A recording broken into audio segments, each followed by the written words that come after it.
Dear student, welcome to the universal. आज मैं आप लोगों को 11th का चैप्टर या अध्याय 1 पढ़ाने जा रहा हूँ। लेकिन उससे पहले बहुत ही इम्पोर्टेंट आप लोगों के लिए है कि मैं आपको पूरे डिटेल बता दूँ, क्योंकि अभी अभी मैंने स्टार्ट किया 11th का क्लास। इससे पहले वाले जो क्लास थे वो मैंने 10th का जो मैथ है उसको मैंने कंप्लीट किया है। तो अभी मैं आप लोगों को बताऊंगा कि किस तरह से आपका जो है स्ट्रैटेजी होना चाहिए 11th को पढ़ने के लिए। 11th और 12th आपके लिए बहुत ही इम्पोर्टेंट है और आपकी ज़िंदगी के लिए भी। क्योंकि अगर आपने 11th और 12th को अच्छे से पढ़ लिया तो आपके हर एक कंपटीशन में जो आप 50% यहीं से सीख के जाओगे। 50% आपको वहाँ पे सिर्फ टेक्निक समझना है। यहाँ पे आप एक तरह से पूरा बेस को जो ना मजबूत कर लोगे और वहाँ जाने के बाद आपको थोड़ी सी मेहनत करनी पड़ेगी, उतनी ज़्यादा मेहनत नहीं करनी पड़ेगी जनरल कंपटीशन के लिए या कोई भी मतलब हायर एजुकेशन के लिए। 11th और 12th बहुत ही इम्पोर्टेंट है, इसलिए आप लोग अच्छे से दिल लगा के पढ़िएगा। और मेरा एक और अप्रोच होगा कि आप लोगों को पहले ही 11th का मैथ को जो है ना कंप्लीट कर दूँ, ताकि आप लोगों को कोई दिक्कत नहीं। देखिए, जितने भी सारे स्टूडेंट हैं, अगर जिस स्टूडेंट का मैथ स्ट्रॉन्ग है उसका हर एक सब्जेक्ट स्ट्रॉन्ग हो जाएगा। ये एक साइंटिफिक रिसर्च भी बताता। क्यों? क्योंकि उसका दिमाग अगर मैथ बनने में काम करने लगता है ना, तो उसका दिमाग हर एक डायमेंशन से सोचने लगता है, तो वो दूसरे सब्जेक्ट को भी अच्छे से पकड़ लेता है। तो ये एक साइकोलॉजिकल बोलिए या कि साइंटिफिक बोलिए, ये प्रूव है कि अगर आप मैथमेटिक्स में अच्छा हैं तो आप दूसरे सब्जेक्ट में भी अच्छे बन पाओगे। ठीक है। और मेरा एक ही एम होगा कि आप लोगों को जल्द से जल्द इस पूरा 11th का मैथ को कंप्लीट कर लूँ, ताकि आप लोग जहाँ भी जाओ, कोई भी इंस्टीट्यूट में ऑफलाइन भी अगर पढ़ने जाओ तो आपको आइडिया रहे पूरा कि 11th में हम लोगों को क्या क्या पढ़ना है और क्या क्या हम लोगों ने सीखा। अगर आप जल्दी 11th के मैथ को कंप्लीट कर लेते हैं तो आपके पास इनफ टाइम होगा 12th के मैथ को भी आप कंप्लीट कर पाओ। समझ रहे हो बात को? आपको अभी बात समझ में नहीं आ रही होगी, लेकिन अगर आप जो ऑफलाइन बच्चे पढ़ रहे हैं ना, अगर उससे पहले आप कंप्लीट कर लेते हो मैथ को और आप कहीं भी जाते हो तो आप टॉपर ही बन के रहोगे। ये हमेशा दिमाग में रखना। सबसे पहले आप ऐसा मत सोचना कि एग्ज़ाम हमारा बहुत लेट है और जब मैं पढ़ूंगा तभी जाके एग्ज़ाम आने के वक्त पढ़ लूँगा तो मतलब कि नंबर आ जाएगा। नंबर आ जाएगा मैं मानता हूँ, लेकिन अगर आपको अच्छा स्टूडेंट बनना है, टैलेंटेड स्टूडेंट बनना है, तो आप इसको मैथमेटिक्स को जल्दी ख़त्म कर लो। जितनी जल्दी ख़त्म कर लोगे उतने अच्छे रहेंगे। अगर आपको टाइम नहीं मिल पा रहा, जैसे आप बस में ट्रेवल कर रहे हो, कहीं ट्रेवल कर रहे हो, अगर ये क्लासेस है आपके पास, तो आप जो है कान में ईयरफोन लगा करके बैठ जाओगे, 1 घंटा सुनोगे ना, आपका एक चैप्टर, एक अध्याय कंप्लीट हो जाएगा। और कहीं भी कोई भी कोचिंग में जाओगे, कोई भी क्लास ज्वाइन करोगे मैथमेटिक्स का, आपको पूरी तरह से अच्छे से समझ में आएगा, कोई दिक्कत नहीं होगी। समझ रहे हो ना बात को? तो आप लोगों को मन से पढ़ना है। मैं आपको A to Z समझाऊंगा और नोट्स बनाने के तरीके जो हैं वो भी मैं बताऊंगा। और आपको क्या करना है, बीच में जो है आपको PDF भी प्रोवाइड करूंगा। इसके लिए मैं एक चैनल बना दिया हूँ टेलीग्राम पे, उस पर आपको ज्वाइन कर लेना। लिंक डिस्क्रिप्शन में डाल दूंगा। वहाँ पे नोट्स जितने भी होंगे वो इम्पोर्टेंट सब मैं डाल दूंगा। आप उसको डाउनलोड करके या प्रिंट आउट करा के रख लेना, या तो अपने से खुद से छोटा सा नोट बना लेना जो भी इम्पोर्टेंट चीज़ है। ठीक है। और ये है हिंदी मीडियम स्टूडेंट के लिए, ख़ास तौर से बिहार बोर्ड के स्टूडेंट जो भी हिंदी मीडियम पढ़ेंगे उसके लिए। ठीक है। इंग्लिश मीडियम वाले अगर चाहते कि इंग्लिश मीडियम में मैं बनाऊँ तो वो भी आप लोग लिख देना कमेंट में, तो मैं इंग्लिश मीडियम वाले के लिए भी बनाऊँगा। ये बेसिक फंडा जो रहेगा, क्योंकि क्या है ना, 11th का मैथ हिंदी में बहुत कम टीचर आपको पढ़ाएंगे। हर एक जो है मतलब कि इंग्लिश में ही आपको पढ़ाएंगे, तो इसलिए मैंने सोचा कि हिंदी में ही बनाऊं ताकि जितने भी बिहार बोर्ड के स्टूडेंट है उसको अच्छे से समझ में आए सारा चीज़ और कॉन्सेप्ट के साथ समझ में आए। ऐसा नहीं वो किसी की दूसरे स्टूडेंट जो इंग्लिश मीडियम पढ़ रहे हैं उससे वो पीछे हो, ऐसा नहीं है। इसलिए मैंने इसको स्टार्ट किया है। आप लोग जितने भी हिंदी मीडियम स्टूडेंट हैं आप अपने दोस्तों को भी शेयर कर दीजिएगा और दिल से पढ़िएगा, ठीक है। आपको कोई पीछे नहीं कर सकता और आपको जल्दी ख़त्म करना है मैथ को। आप कमेंट बॉक्स में हमेशा लिखते रहना सर नया वाला चैप्टर को ये करना है, जो भी डाउट हो सारा आप लोगों को एक्टिव होके पढ़ना है, अच्छे से पूरा कंप्लीट समझ में आएगा, ठीक है। तो स्टार्ट करते हैं। पहला अध्याय है समुच्चय, जिसको सेट्स बोलते हैं, ठीक है। क्या होता है सेट? जैसे आप लोग मान लो कोई बोलते हो ना पैंट शर्ट का एक सेट लाया हम लोगों ने। सेट एक तरह का कोई चीज़ का सेम चीज़ का एक ग्रुप, उसको सेट बोलते हैं। लेकिन मैथमेटिक्स में क्या होगा, जैसे आप समझ लो कि आपने कोई चीज़ का जैसे शरबत सेट लाया, क्या होता है उसमें 4 गिलास, एक जग और उसका छोटा सा कुछ प्याला होगा, वो शरबत सेट हो गया। लेकिन मैथमेटिक्स में कि ऐसा सेट जो कि सबके लिए समान हो, ठीक है, वो चीज़ जो हमारे लिए, आपके लिए और दूसरे के लिए भी सेम ही होगा, उसको हम लोग सेट्स बोलेंगे। मतलब कि सेट्स का क्या मतलब हुआ? वस्तुओं, सबसे पहले सेट का जो आविष्कार है वो एक जर्मन मैथमेटिशियन था, गणितज्ञ था, जॉर्ज सेंटर पढ़ेंगे उसको, कुछ भी ये ऑब्जेक्टिव में आ सकता है, सिर्फ इसको ध्यान में रखना, बाकी कुछ नहीं। तो समुच्चय और उसका निर्माण किसको बोलेंगे? समुच्चय वस्तुओं का एक सुपरिभाषित संग्रह को समुच्चय बोलते हैं, ठीक है।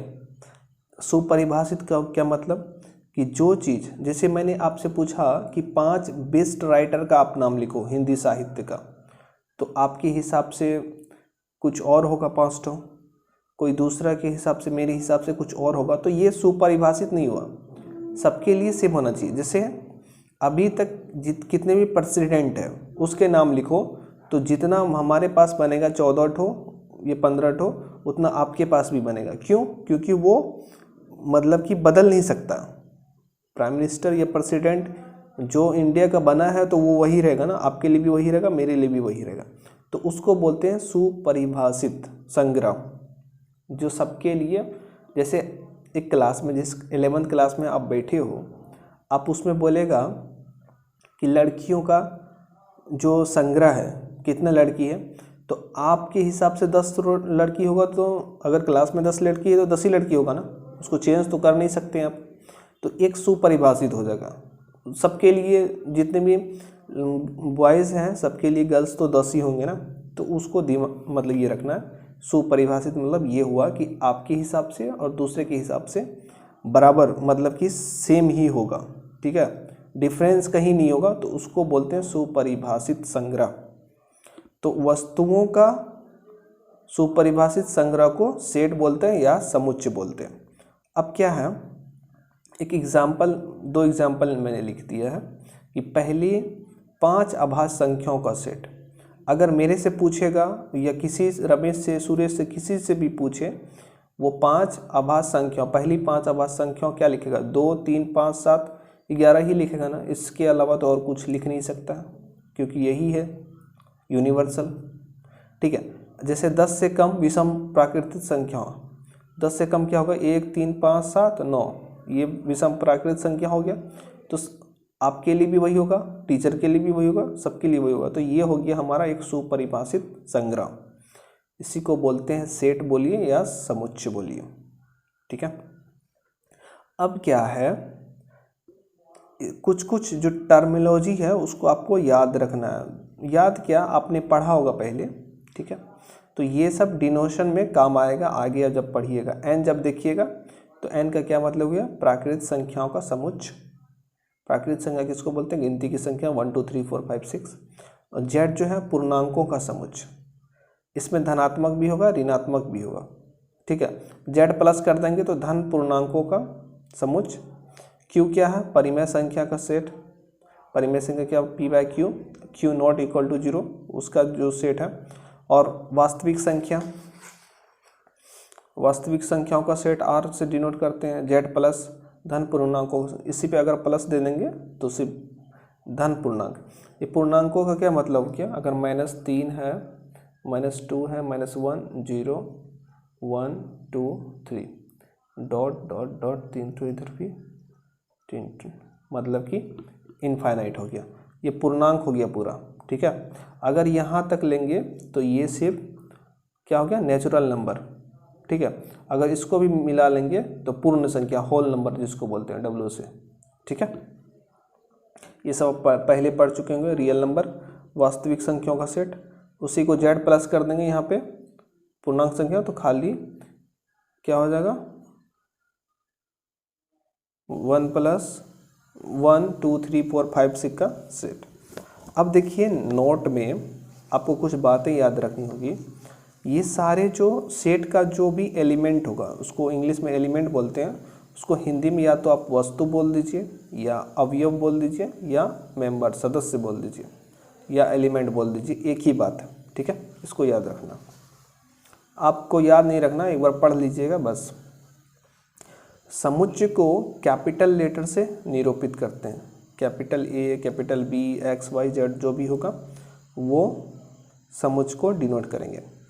और तीसरा क्या है, समुच्चय के अवयव को स्मॉल लेटर से डिनोट करते हैं। अगर उसके अंदर में कुछ भी है एलिमेंट तो उसको small a, small b, small c, small x इत्यादि के रूप में दिखाते हैं। ठीक है, अब क्या है, चौथा नंबर पॉइंट क्या है, अगर a समुच्चय a का अवयव है, या मतलब कि मेंबर है, या कुछ एलिमेंट बोल लीजिए है, तो इसको किस तरह से डिनोट करते हैं, इसको A epsilon A, small a epsilon A, इस तरह से। ठीक है, अगर ये इसका B A का मेंबर नहीं तो किस तरह से डिनोट करते हैं, एप्सिलॉन ऐसे लिखते हैं, ऐसे लिख करके ये एप्सिलॉन हो गया। ठीक है, तो ये डिनोशन भी आपको पता होना चाहिए किस तरह से लिखते हैं, ऐसे पढ़ने के लिए आना चाहिए। आगे आपको सब चीज़ समझ में आएगा, कोई दिक्कत नहीं है। अब कहता है किसी भी समुच्चय को, कोई भी सेट है, आप उसको कितने तरीके से डिनोट कर सकते हैं। ठीक है, कितने तरह से दिखा सकते हैं। तो पहला है रोस्टर या सारणीबद्ध रूप, इसी को टेबुलर फॉर्म बोलते हैं। दूसरा समुच्चय निर्माण का रूप। ठीक है, बहुत ही छोटा सा कॉन्सेप्ट है, इसमें कोई दिक्कत नहीं होगा। पहला चैप्टर इसी पे, रोस्टर फॉर्म या सारणीबद्ध रूप। टेबुलर फॉर्म में जिस तरह से इसको लिखते हैं ना, जैसे मान लो आपके पास क्वेश्चन दिया हुआ 7 से कम सभी सम धन पूर्णांकों के समुच्चय को लिखिए। 7 से कम है ना सभी धन पूर्णांक, 2 4 6 हो गया, तो ये हो गया। और इसको कौन से मझले कोष्ठ में रखते हैं, तो ये हमारा सेट बन गया कौन सा, रोस्टर रूप में। ठीक है, इसको बोलते हैं रोस्टर फॉर्म। और ये वाला जो पूरा कथन लिखा होता है, इसको समुच्चय का निर्माण, क्वेश्चन ये देखिए, क्वेश्चन आपको ये लिख देगा तभी तो आप बनेगा। कहिए, अगर ये दे दिया तो इससे आप मतलब कि ये भी बना लोगे। ये क्या है, इसमें आपको देख करके समझ में आ जाएगा कि क्या है ये, मतलब कि ऐसे संख्याओं का मतलब कि समुच्चय है जो मतलब कि धन पूर्णांक है और वो 7 से छोटा है, ऐसे देखिए। दूसरा का समुच्चय निर्माण फॉर्म, अगर ये दे दिया है आपको, ए दिया हुआ है टेबुलर फॉर्म में 1 4 9 16 25, और ये सो ऑन दिखाने के लिए 3 ही डॉट का यूज करना है। ठीक है, मतलब कि इनफाइनाइट के लिए ये को समुच्चय निर्माण में देखिए ए क्या है। और इसको अगर जब यहाँ पे इसको लिखने लगेंगे तो x कॉलन x, अब x को डिफाइन करेंगे। ठीक है, ये x क्या है, यहाँ पे उसका डेफिनेशन लिखेंगे। ठीक है, x क्या, x एक प्राकृत संख्या का वर्ग है। देखिए ये क्या हो गया, 1 हो गया, ये 2 का स्क्वायर है, 3 का स्क्वायर है, 4 का स्क्वायर है, 5 का स्क्वायर है, इस तरह से सो ऑन चलता रहेगा। ठीक है, तो x के बारे में क्या लिखा गया है, ये x जो है, ठीक है, यहाँ पे डेफिनेशन लिखा होगा, इसी एक्स का डेफिनेशन यहाँ लिखा होगा। क्या है एक्स? एक्स एक प्राकृतिक संख्याओं का वर्ग है। सिंपल, इतना ही था। ये समुच्चय रूप में निर्माण रूप है, ये रोस्टर फॉर्म या सारणीबद्ध, दो तरह के से। अब एक नोट मतलब कि याद रखने का चीज़ है, अगर सेट को रोस्टर फॉर्म में लिखना है, कोई भी मतलब कि आपको दिया हुआ एलिमेंट है, ठीक है, उसको रोस्टर फॉर्म में लिखना है, तो उसमें जो एलिमेंट को अगर कोई भी अवयव हो तो उसको दोबारा नहीं लिखते। जैसे स्कूल है, अगर दो ठो ओ है तो इसमें सेट के अवयव में नहीं लिखना है कि दो दो SCHOOL नहीं लिखना, एक ही बार लिखना है कोई भी लेटर अगर आए तो, ठीक है। जैसे मान लीजिए LLAK है, तो अब इसको टेबुलर फॉर्म या रोस्टर फॉर्म में क्या LLA नहीं लिखिएगा, LA, इस तरह से लिखना, ठीक है। तो ये लिखने का था। इसका मैं PDF आपको टेलीग्राम में दे दूंगा, आप वहाँ से जा कर के डाउनलोड कर लेना। तो मेरे प्यारे स्टूडेंट, आप सभी को कैसा लगा वीडियो प्लीज़ कमेंट बॉक्स में लिखिए। और मैं आप लोगों के लिए हमेशा मतलब कुछ ना कुछ चीज़ें जो है एक्स्ट्रा आपके लिए लेके आऊँगा, ताकि आपकी ज़िंदगी को, आपके रहने के, चलने के सब सारे जो तरीके हैं उसको आप अपना बढ़ा सको। होता क्या है कि बिहार बोर्ड वाले स्टूडेंट को बाहर में बहुत दिक्कत होता। तो क्या क्या चीज़ें हैं जो आपको ध्यान में रखनी है, जैसे आप 11th में अभी गए, तो अभी से आप ट्यूशन पढ़ाना स्टार्ट करो, तो आपको क्या होगा, आपका कॉन्फिडेंस बढ़ेगा, ठीक है, और आपके नॉलेज में इंक्रीमेंट होगा। आप ये मत सोचना कि मैं इंटर करने के बाद कुछ करूँगा, ऐसा नहीं, कभी नहीं सोचना है। ये सब गलती हम लोगों ने, मैंने कर रखा है, इस कारण से ऐसा हुआ, ठीक है। इस कारण से क्या होता है कि अगर आप आगे बढ़ते हो तो पीछे क्या क्या कमियां हैं वो आपको पता चलता है। तो ये सारी कमियां हमारे स्टूडेंट को नहीं फेस करना पड़े, इसलिए मैं आप लोगों को हमेशा कुछ ना कुछ गाइड करता रहूँगा कि अपने लाइफ को किस तरह से सुधारना है। देखिए अभी के दौर में एजुकेशन सिस्टम तो सही है, लेकिन हमारा जो बेरोज़गारी है बहुत चरमबद्ध तरीके से बढ़ रहा। आपके टाइम आते आते हो सकता है कि और ज़्यादा बढ़े, तो इसलिए आपको अभी से तैयार रहना है और अभी से ही मतलब कि अपने आप को ढालना है, ठीक है।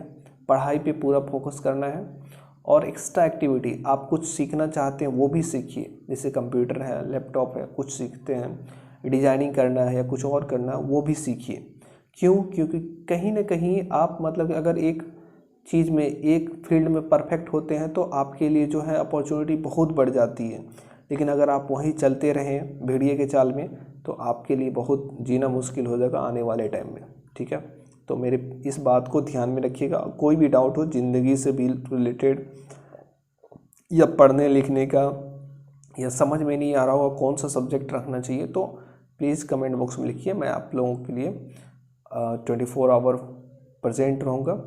Thank you very much. और अपने दोस्तों के साथ भी शेयर कीजिएगा वीडियो को, और लाइक कर दीजिएगा, शेयर कर दीजिए, और बेल आइकन को दबा लीजिए, ताकि जैसे मैं कोई वीडियो डालूँ उसकी नोटिफिकेशन आपको मिल जाए। Thank you very much.